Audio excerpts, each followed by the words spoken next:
दोस्तों नमस्कार। यहाँ बात करते हैं योग आयुर्वेद स्वास्थ्य के बारे में।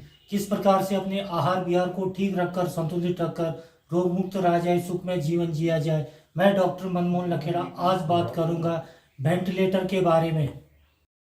वेंटिलेटर क्या है, कोरोना के मरीजों के लिए यह क्यों ज़रूरी है, इसकी खोज कब हुई। दोस्तों आज बात कर रहे हैं वेंटिलेटर के बारे में। जब से कोरोना का प्रकोप हुआ पूरे विश्व के साथ भारत में, तब से सभी लोग वेंटिलेटर मशीन के बारे में जान चुके हैं। दोस्तों आज बात कर रहे हैं वेंटिलेटर क्या है, कोरोना के मरीजों के लिए यह क्यों एवं कितनी ज़रूरी है, इसकी खोज कब हुई आदि के बारे में संपूर्ण जानकारी। क्या है वेंटिलेटर? अगर आसान भाषा में समझे तो जब किसी मरीज के श्वसन तंत्र में इतनी ताकत नहीं रह जाती कि वो खुद से सांस ले सके, तो उसे वेंटिलेटर की सख्त आवश्यकता पड़ती है। सामान्य तौर पर वेंटिलेटर दो तरह के होते हैं। पहला मैकेनिकल वेंटिलेटर और दूसरा नॉन इनवेसिव वेंटिलेटर। अस्पताल में हम वेंटिलेटर आईसीयू में देखते हैं, वो सामान्य तौर पर मैकेनिकल वेंटिलेटर होता है जो एक ट्यूब के जरिए श्वसन नली में जोड़ दिया जाता है। ये वेंटिलेटर इंसान के फेफड़ों तक ऑक्सीजन पहुंचाने का काम करता है, साथ ही ये शरीर में कार्बन डाइऑक्साइड को बाहर निकालता है। वही दूसरी तरह के नॉन इन इनवेसिव वेंटिलेटर श्वसन नली से नहीं जोड़ा जाता।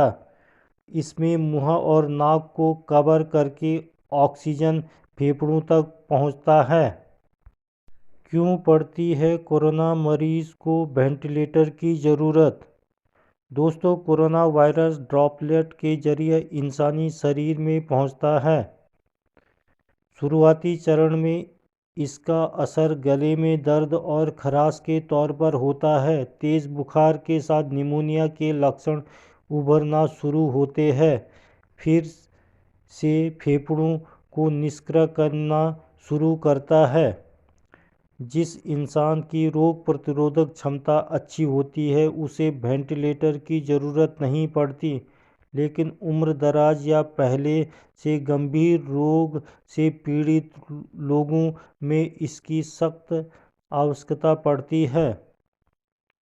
उस समय वेंटिलेटर की आवश्यकता होती है। कोरोना के मरीजों में गंभीर संक्रमण का प्रतिशत कम है, लेकिन इसका तेज़ फैलाव की वजह से ये उम्रदराज या बीमार लोगों में ज़्यादा मुश्किलें खड़ी करता है। क्यों है वेंटिलेटर्स की कमी? दोस्तों वेंटिलेटर का उपयोग सामान्य तौर पर गंभीर स्थिति में ही किया जाता है, जब फेफड़े बिल्कुल काम नहीं करते। विकसित देशों में तो वेंटिलेटर एक अनुपात में ही रहते हैं। विकासशील देश में इसकी संख्या और भी ज़्यादा कम है। विकासशील देशों में इसकी कमी होने का मुख्य कारण कीमत ज़्यादा होना ही है। इसी वजह से महिंद्रा और अन्य कंपनियों ने कम कीमत में वेंटिलेटर बनाने का फैसला किया है।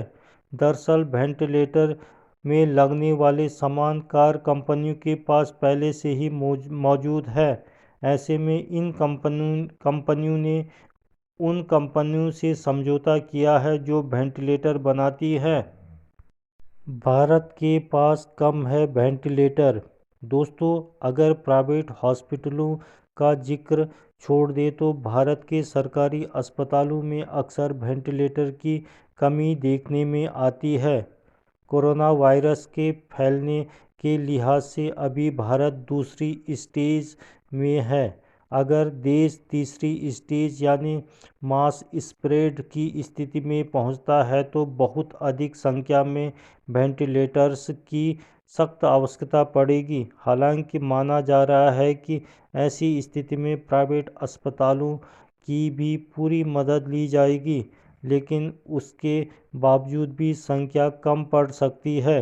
दरअसल तीसरी स्टेज में कोरोना मरीजों की संख्या कितनी तेज़ी से बढ़ जाएगी, इसका अंदाज़ा लगाना मुश्किल है। इसी वजह से सरकार चाहती है कि इसकी आपूर्ति पहले से ही कर दी जाए। कब से इस्तेमाल हो रहा है वेंटिलेटर? दोस्तों, वेंटिलेटर का इतिहास शुरू होता है 1930 के दशक के आसपास। तब इसे आयरन लंग्स या लोहे का फेफड़ों का नाम दिया गया। तब पोलियो की महामारी की वजह से दुनिया काफ़ी जाने गई थी, लेकिन तब इसमें बेहद कम खासियत मौजूद थी। वक्त के साथ वेंटिलेटर की खासियत बढ़ती चली गई। तो दोस्तों, आज के लिए बस इतना ही। देखते रहे लखेड़ा आयुर्वेद को। चैनल को लाइक, शेयर और सब्सक्राइब ज़रूर करिए और लेते रहिए आयुर्वेद, योग, स्वास्थ्य संबंधी नई नई जानकारियाँ। नमस्कार।